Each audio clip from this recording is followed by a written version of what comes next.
ഞാനൊരു യാത്ര അവിടെ തുടങ്ങി. ആ യാത്ര അവിടുത്തെ എല്ലാ ദേവാലയങ്ങളും 87ഓളം വൈവിധ്യമുള്ള ഹിന്ദു ആരാധനാലയങ്ങളും 12ഓളം ക്രിസ്ത്യൻ ആരാധനാലയങ്ങളും 3 മുസ്ലിം ദേവാലയങ്ങളും ഉൾപ്പെടെ ഗവർണർ ഔപചാരികമായി എല്ലാം സന്ദർശിക്കുകയാണ്. 1 മാസം കൊണ്ട് ആ പ്രക്രിയ തുടങ്ങിയിട്ട് 3 ദിവസമായി. ഞാൻ അപ്പോഴാണ് അമ്പരന്ന് പോയത്. കാരണം അവിടെ റാഷോൾ സെമിനാരി എന്ന് പറയുന്നൊരു സെമിനാറി എൻ്റെ ആദ്യ ദിവസ യാത്രയിൽ ഒരു ഗ്രാമപ്രദേശത്തുണ്ടായിരുന്നു. ഏഷ്യയിലെ ആദ്യത്തെ സെമിനാരിയാണ്. ആ സെമിനാരിയുടെ പ്രത്യേകത എന്നെ സംബന്ധിച്ചിടത്തോളം, ഞാൻ പോയത് കൊണ്ട് അതിപ്പോൾ ഒരു പുറം ലോകം വേണ്ടത്ര അറിയാനിടയായിരിക്കുന്നു. സ്വാമി വിവേകാനന്ദൻ 1892 3 ദിവസം അന്നത്തെ ഏറ്റവും വലിയ സെമിനാരി ആയിരുന്ന, ഏഷ്യയിലെ തന്നെ ആദ്യത്തേതെന്ന് അറിയുന്ന സെമിനാരിയിൽ ആ ലൈബ്രറി മുഴുവൻ അദ്ദേഹം, ഏറ്റവും നല്ല ലൈബ്രറി ഉണ്ടായിരുന്നു അവിടെ, ആ ലൈബ്രറി മുഴുവൻ ഉപയോഗിച്ചു. അദ്ദേഹം അവിടെ ചെലവഴിച്ചു 3 ദിവസം തുടർച്ചയായി. അന്നത്തെ ക്രിസ്ത്യ പണ്ഡിതന്മാരുമായി ആശയവിനിമയം നടത്തി. അതിനുശേഷമാണ് അദ്ദേഹം ശ്രദ്ധേയമായ ഷിക്കാഗോയിലെ പ്രസംഗത്തിന് അദ്ദേഹം യാത്രയായെന്നുള്ളതാണ് വസ്തുത. ഇത് പുറം ലോകത്തിന് അറിയുമോ? ഞാൻ ആ സെമിനാറിലെ ആളുകളോട് പറഞ്ഞു, ഇത് നിങ്ങൾ അവിടുത്തെ ലൈബ്രറിയിൽ, ആ ആദ്യ സെമിനാരിയുടെ ലൈബ്രറിയിൽ സ്വാമി വിവേകാനന്ദൻ്റെ വലിയൊരു ചിത്രം വെച്ചിട്ടുണ്ട്. ഞാൻ പറഞ്ഞു, ഇന്ത്യയിലെ ലോകത്ത് തന്നെ സ്വാമി വിവേകാനന്ദൻ ശ്രദ്ധേയനാണ്. ഇന്ത്യയിലെ ഹിന്ദു സമൂഹത്തെയും പൊതുസമൂഹത്തെയും സംബന്ധിച്ചിടത്തോളം അങ്ങനെയുള്ളൊരു മഹാത്മാവിന് തൻ്റെ വിജ്ഞാനം തേടിയുള്ള യാത്രയിൽ 3 ദിവസം അവിടെ ചിലവഴിച്ചു. അതിനെ സംബന്ധിച്ച് പുസ്തകങ്ങളൊന്നും ലഭ്യമല്ല. ഞാൻ രാമകൃഷ്ണ മിഷനോട് അന്വേഷിച്ചപ്പോഴാണ് ലക്നൗവിലുള്ള ഒരു സ്വാമിജി അതിനെപ്പറ്റി ഒരു റിസർച്ച് പുസ്തകം തയ്യാറാക്കിയിട്ടുണ്ട്. എനിക്കത് അയച്ചു തരാൻ ഞാൻ അവരുടെ ഹെഡ്ക്വാർട്ടേഴ്സിൽ പറഞ്ഞു. എനിക്കറിയില്ല, കിട്ടുമോ എന്നുള്ള അറിയില്ല. അപ്പം ഞാനീ പറഞ്ഞ ഇത്തരം കാര്യങ്ങളെയാണ് നമ്മൾ ബഹുമാനപ്പെട്ട മന്ത്രിയും ബഹുമാനപ്പെട്ട MLA മാരുമുള്ള വേദിയിൽ ഒരു സർവധർമ്മ സമഭാവം, ആ ധർമ്മസമഭാവം എല്ലാം ഒരു യാത്രയാണ് ജീവിതം. ആ ജീവിതം മുഴുവൻ സത്യത്തെ കണ്ടെത്താനുള്ള യാത്രയാകുമ്പോൾ ആ യാത്രയിൽ ആത്യന്തികമായി എത്തിച്ചേരുന്നത് ഏകം സത് വിപ്രാ ബഹുധാ വദന്തി, വ്യത്യസ്തമായ വഴികളിലൂടെ എത്തിപ്പെടുന്നത് ഒരേ പ്രപഞ്ച സത്യത്തിലാണ്. ആ സത്യമാണ് ധർമ്മങ്ങൾ ഉദ്ഘോഷിക്കുന്നത് എന്നുള്ള വസ്തുതയിലേക്കാണ് ഇത്തരം സംഭവങ്ങൾ എല്ലാം വിരൽ ചൂണ്ടുന്നത്. പുതിയ തലമുറയ്ക്ക് ഇത് പകർന്നു കൊടുക്കാൻ നമുക്ക് സാധിക്കുമോ? സാധിക്കേണ്ടതല്ലേ എന്നുള്ളതാണ് കാലികമായ ചോദ്യം. അങ്ങനെ വരുമ്പോഴാണ് വാണിയച്ഛൻ പ്രസംഗിക്കുമ്പം അത് പറയുമ്പോൾ പറയുന്നത്, ബഹുമാനപ്പെട്ട മന്ത്രി പറഞ്ഞു, ശ്രീധരൻപിള്ള ഇതൊക്കെ ചെമ്പകശ്ശേരി രാജാവിൻ്റെ ഒക്കെ പഠിച്ച ആളാണ് എന്നെ ഒന്ന് നന്നാക്കി പറയുകയുണ്ടായി. പക്ഷെ ഞാൻ പറയാൻ ആഗ്രഹിക്കുന്നു, ഈ ദേവാലയം തുടങ്ങിയതിനെപ്പറ്റി പിതാവ് തോമസ് തറയിൽ പിതാവ് ഇവിടെ പറഞ്ഞതിൽ നമുക്കെല്ലാം മനസ്സിലാക്കാൻ സാധിച്ചു. പക്ഷെ പുറം ലോകത്തേക്ക് ഇത് എത്തിക്കാൻ ഇങ്ങനെയൊക്കെ ഉണ്ടായിരുന്നു എന്നുള്ളത് സാധൂകരിക്കുക വഴിയാണ് മനുഷ്യ മനസ്സുകളെ, അവരേത് മതത്തിൽപ്പെട്ടവരായാലും ഏത് വിശ്വാസത്തിൽപ്പെട്ടവരായാലും അവരിലേക്ക് ആ ആശയത്തെ നങ്കൂരമുട്ടുറപ്പിക്കാൻ അവരുടെ വഴികാട്ടികളായി, പുതുതലമുറ വഴികാട്ടികളായി നമുക്ക് മാറാൻ സാധിക്കുന്നത്. നമ്മുടെ ഭരണഘടന ഉദ്ഘോഷിക്കുന്ന മഹത്തായ ഏകതയുടെ ബീജം അത് ഉള്ളത് ഇത്തരം കാര്യങ്ങളാണെന്ന് ആത്മാർത്ഥമായി വിശ്വസിക്കുന്ന ഒരാളാണ് ഞാൻ. അതുകൊണ്ട് സ്വാഭാവികമായും പിതാവ് പറഞ്ഞപ്പോൾ എൻ്റെ മനസ്സിലൂടെ കടന്നു പോകുന്നു.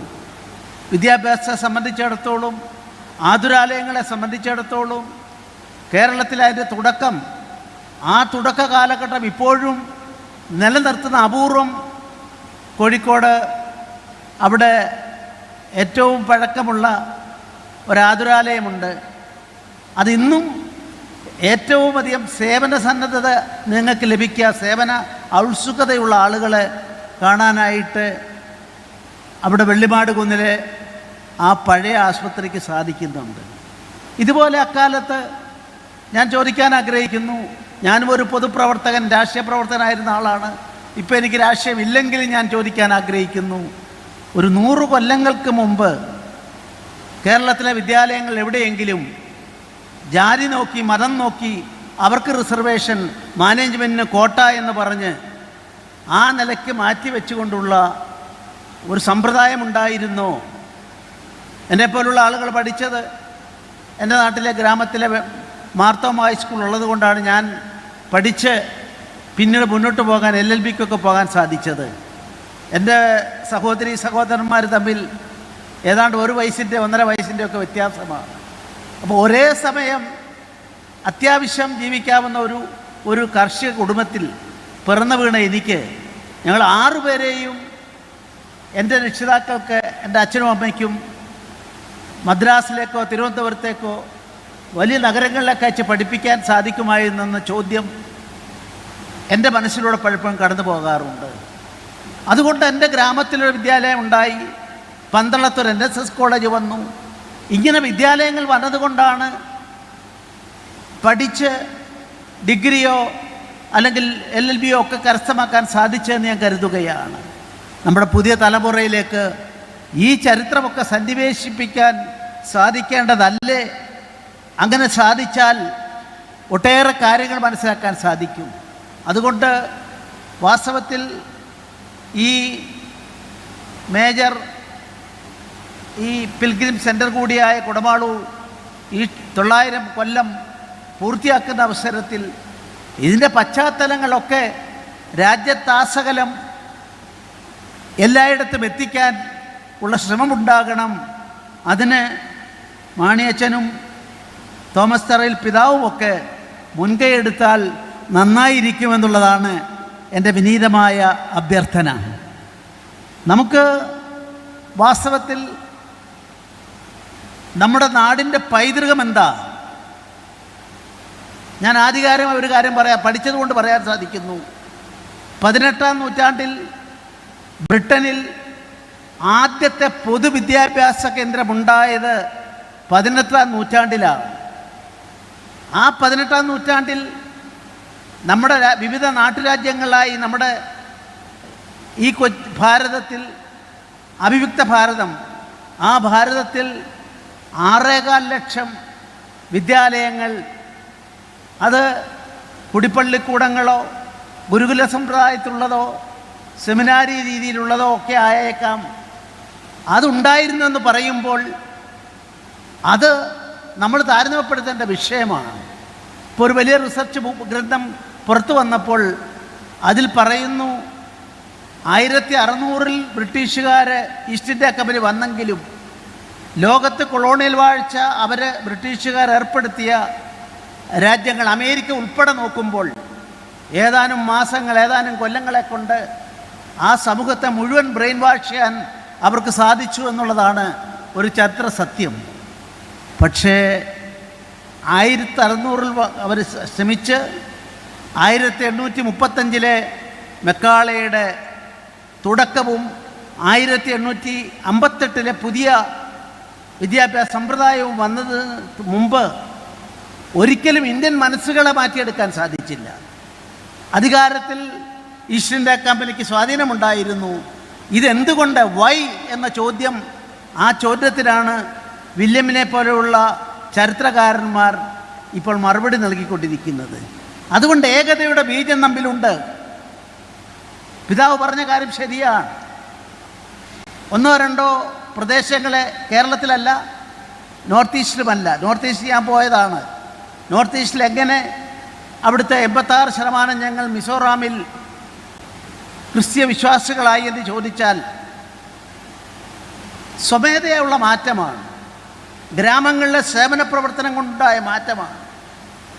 അവിടെ ബലപ്രയോഗത്തിലൂടെയോ ആരെയെങ്കിലും തെറ്റിദ്ധരിപ്പിച്ചോ സ്വാധീനിച്ചോ മാറ്റമുണ്ടായി എന്ന് പറയാൻ സാധിക്കില്ല.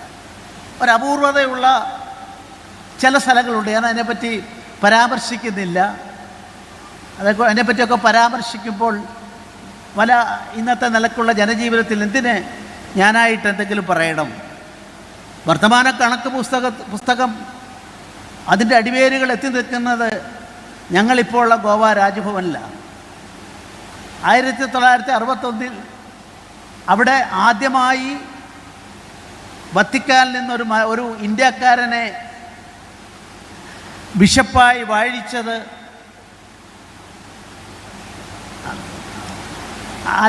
ആലങ്കാട് പള്ളിയിൽ 61 അത് കൊണ്ടുവന്നു. അവിടെ നിന്നു ഞാനിപ്പോൾ ഉള്ള രാജ്ഭവനിലായിരുന്നു അന്നത്തെ എല്ലാം നടന്നത്. അപ്പോൾ ഇതൊക്കെ നമ്മൾ ചിന്തിക്കുന്ന അവസരത്തിൽ അന്ന് അദ്ദേഹത്തിന് അങ്ങനെ എന്താ അവിടെ ഒരു സംഭവം ഉണ്ടായിരുന്നില്ലെങ്കിൽ, അത് അവിടെ വെച്ച് കാലം ചെയ്യേണ്ട സാഹചര്യം ഉണ്ടായിരുന്നില്ലെങ്കിൽ കേരളത്തിലെ എന്നല്ല ഇന്ത്യയിലെ ക്രിസ്ത്യൻ സമൂഹത്തിൻ്റെ മുഴുവൻ മുന്നോട്ടുള്ള ഗതിവിഗതികൾ വ്യത്യസ്തമായിരിക്കുമെന്ന് വിശ്വസിക്കുന്ന ഒരു വിദ്യാർത്ഥിയാണ് ഞാൻ, ചരിത്ര വിദ്യാർത്ഥിയാണ് ഞാൻ. അതുകൊണ്ടാണ് ഞാൻ പറയാൻ ആഗ്രഹിക്കുന്നത്, ഇത്തവണ പിതാവിന് അവിടെ വരാൻ സാധിച്ചില്ലെങ്കിലും അവിടുത്തെ പരിശുദ്ധ അവിടെ അടക്കം ചെയ്ത 10 കൊല്ലത്തിലൊരിക്കൽ വിശ്വാസികൾക്കായി തുറന്ന് കാണിക്കുന്ന പരിപാടി ഗോവ ഗവൺമെൻറ് ഏറ്റെടുത്ത് 3 കോടി രൂപ അവർ ചെലവഴിച്ചാണ് അതേ സമയത്ത് അതിൻ്റെ എല്ലാ ചടങ്ങുകളും നടത്തിയത്. ആചാരക്രമമനുസരിച്ചുള്ള അതിൻ്റെ ആത്മീയ രംഗത്തുള്ള ഉന്നതന്മാർ ലോകത്തെമ്പാടുമുള്ളവരാണ്. അതിലെനിക്കൊരു കാര്യം അഭിമാന പുരസ്സരം നിങ്ങൾക്ക് ആർക്കും നിഷേധിക്കാൻ പറ്റാത്തൊരു കാര്യം പറയാൻ സാധിക്കും. സീറോ മലബാർ സഭയുടെ ശബ്ദം ആ വേദിയിൽ ഇത്തവണ ഏറ്റവും ശക്തമായി അവരുടെ വേദിയിൽ ഇരിങ്ങാലക്കുടയിലെ ബിഷപ്പ് തിരുമേനി, കാഞ്ഞിരപ്പള്ളിയിലെ ബിഷപ്പ് തിരുമേനി, 5 or 6 തിരുമേനിമാരെ, നമ്മുടെ തൃശ്ശൂരിലെ താഴത്ത് പിതാവ്, ഇവരൊക്കെ വന്ന് അവിടെ ഞങ്ങളുടെ രാജ്ഭവനിലുള്ള ഒരു പള്ളിയെന്ന് പറയാം, പണ്ട് പള്ളിയായിരുന്നു, ഇപ്പോൾ അത് ചാപ്പലെന്ന ഒരു ഞായറാഴ്ച മാത്രമേ ഉള്ളൂ. അതിൻ്റെ ബിഷപ്പ് ഞാനാ. വാസവൻ സാറ് ദട്ടണ്ട അനുവദിച്ച് ഞങ്ങളാണ് ഉപ്പിട്ടെങ്കിലാണ് അവിടുത്തെ എല്ലാ ആൾ വരുന്നതും പോകുന്നതുമെല്ലാം. അവിടെ സീറോ മലബാർ സഭയുടെ രീതിയിൽ ആരാധന നടത്താനും ഈ 40 ദിവസം നീണ്ടു നിന്ന പരിപാടിയിൽ പങ്കെടുത്ത് സീറോ മലബാർ സഭയുടെ രീതിയിൽ അവിടെ ആരാധനാക്രമത്തിൽ അന്നത്തെ ആ ചടങ്ങിൽ നമ്മുടെ ഓൾഡ് ഗോവയിലുള്ള ആ ദേവാലയത്തിൽ നടത്താനുമൊക്കെ സാധിച്ചത് ഒരു മലയാളി സ്പിരിറ്റുള്ള ആളായതുകൊണ്ട് ആണെന്നുള്ള കാര്യം ഞാൻ എന്നെ പുകഴ്ത്തി പറയുകയല്ല. എനിക്കങ്ങനെ ആ വന്ന ബിഷപ്പുമാരയച്ച കത്തുകൾ എൻ്റെ ജീവിതത്തിൽ അമൂല്യ നിധികളായി ഞാൻ സൂക്ഷിക്കും. അതുകൊണ്ട് എനിക്ക് മാണിയച്ഛനെ പറ്റി പറയാറുള്ളത്, മാണിയച്ഛൻ വാസ്തവത്തിൽ തുറന്നു പറയുന്ന ആളാണ്. അദ്ദേഹത്തിൻ്റെ ബൈബിളിലെ വിജ്ഞാനീയത, ആ വിജ്ഞാനം, അതിനെപ്പറ്റി ഞാൻ നിങ്ങളെ പറയേണ്ട ആവശ്യമില്ല. അൽഫോൻസാമ്മയുടെ, അതായത് ഇന്ത്യയിലെ ഭാരതത്തിൽ നിന്നുള്ള ഞാൻ മനസ്സിലാക്കിയെടുത്തോളം ആദ്യത്തെ വിശുദ്ധിയായി പ്രഖ്യാപിക്കപ്പെട്ട അതിൻ്റെ അരങ്ങൊരുങ്ങിയ ഈ പള്ളിയിലാണ്, ഈ പ്രദേശത്താണ് എന്ന് ഞാൻ മനസ്സിലാക്കുന്നു. ദീപികയുടെ പത്രാധിപരായിരുന്നപ്പോഴാണ് ഞാൻ അദ്ദേഹത്തെപ്പറ്റി കേട്ടതും മനസ്സിലാക്കാനൊക്കെ സാധിച്ചത്. അങ്ങയുടെ കർശന സ്വഭാവം, തുറന്നു പറച്ച് ഓപ്പൺനെസ് ഇൻ നേച്ചർ, അതിൻ്റെ ഞാനും അതിൻ്റെ ഒരു ഇരയാണ്. എന്നെ ആദ്യമായിട്ട് ഞാൻ മിസോറാം ഗവർണറായിരുന്നപ്പം മാമമ്മാപ്പിള ഹാളിലൊരു പരിപാടിക്ക് വന്നു, അദ്ദേഹമായിരുന്നു. അപ്പോൾ അദ്ദേഹം ഞാൻ മുമ്പുണ്ടായിരുന്ന രാഷ്ട്രീയ പാർട്ടിയുടെ ഒട്ടേറെ ദോഷങ്ങൾ ചൂണ്ടിക്കാട്ടിക്കൊണ്ട് അതിനിശ്ചിതമായി അദ്ദേഹം വിമർശിച്ചു. എനിക്ക് സന്തോഷമാണ് തോന്നിയത്, കാരണം അദ്ദേഹത്തിന് പറയാനുള്ള കാര്യങ്ങൾ പറഞ്ഞു. അപ്പം ഞാൻ ഒറ്റ വാക്കിലൊരു മറുപടി പറഞ്ഞു. നമ്മുടെ ബഹുമാനപ്പെട്ട MLA അതിലുണ്ടായിരുന്നു. ഞാൻ പറഞ്ഞു,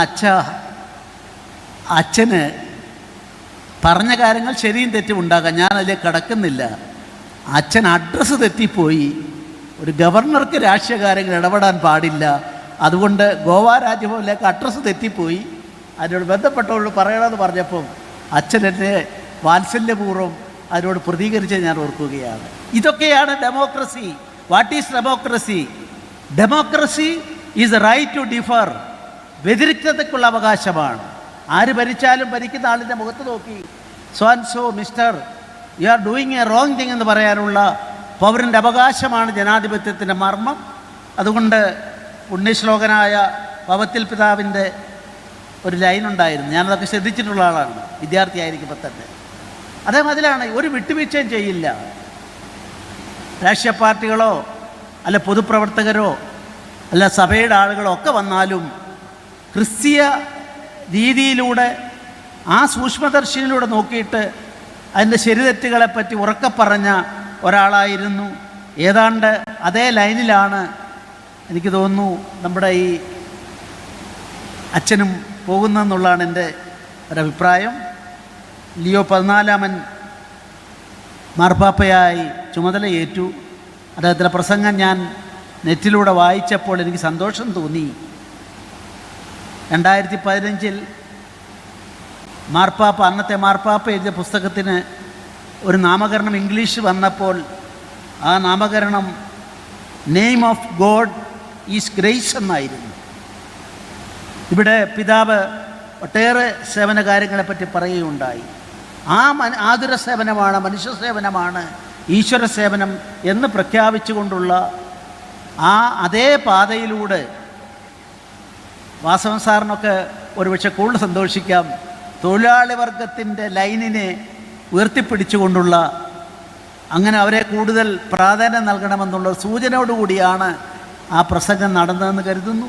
ഇതെല്ലാം നമുക്ക് വഴികാട്ടികളാണ്. ഇതിനെപ്പറ്റിയൊക്കെ ആഴത്തിൽ മനസ്സിലാക്കാനും ഈ ഒരു കൊല്ലക്കാലം യാത്ര ഈ തീർത്ഥാടന കാലമായി. തീർത്ഥാടനത്തെ വിവിധ കാര്യങ്ങളെല്ലാം ഞാനതിൻ്റെ പണ്ഡിതനൊന്നുമല്ല, ഞാൻ വായിച്ച് മനസ്സിലാക്കിയിട്ടുണ്ട്. തീർത്ഥാടനത്തിന് വേണ്ടി ആളുകൾ പോവുക, അത് വിശ്വസമാധാനം, ലോകസമാധാനത്തിനും വെൽഫെയർ ഓഫ് ദ പുവർ, മറ്റുള്ള ജനങ്ങളുടെ ക്ഷേമത്തിനും വേണ്ടി വേണമെന്നുള്ള ഒരു കൊല്ലക്കാലം അതിനുവേണ്ടി മാറ്റിവെച്ചു എന്നുള്ള മുൻ പോപ്പിൻ്റെ പ്രസ്താവനയെ കൂട്ടി വായിക്കുമ്പോൾ വളരെയധികം പ്രത്യാശയ്ക്കിടം നൽകുന്നു. ഏതായാലും ഈ ദേവാലയം കൂടുതൽ ആ നിലയ്ക്ക് മുന്നോട്ട് പോകട്ടെ, ഉയരങ്ങളിലേക്ക് എത്തട്ടെ എന്ന പ്രാർത്ഥനയോടെ ഇതിൻ്റെ 900 നീണ്ട കാലഘട്ടത്തിലെ അതിൻ്റെ ഈശ്വര സമർപ്പണവും സേവനവും മനുഷ്യന് നന്മയ്ക്ക് വേണ്ടി വാർത്തെടുക്കുന്നതുമായ ആ നടപടികളെല്ലാം ശ്ലാഘിച്ചുകൊണ്ട് ഞാൻ എൻ്റെ ഔപചാരികമായ തുടക്കം കുറിച്ചതായി പ്രഖ്യാപിക്കുന്നു. എനിക്കിങ്ങനെ സാധാരണ അവിടെ ലാസ്റ്റിലാണ് പ്രസംഗിക്കേണ്ടത് ഇതിൽ, പക്ഷെ എനിക്കിങ്ങനൊരു അവസരം തന്ന ഇതിൻ്റെ സംഘാടകരോടും മാർ തോമസ് തറയിൽ പിതാവ് ആദ്യം പ്രസംഗിച്ചുകൊണ്ട് അദ്ദേഹം എനിക്ക് അതിന് വഴിയൊരുക്കി തന്നു. ഞാൻ എല്ലാവരോടും നന്ദി രേഖപ്പെടുത്തുന്നു. എല്ലാവർക്കും എൻ്റെ വിനീതമായ നമസ്കാരം. ജയ് ഹിന്ദ്, ജയ് ഭാരത്.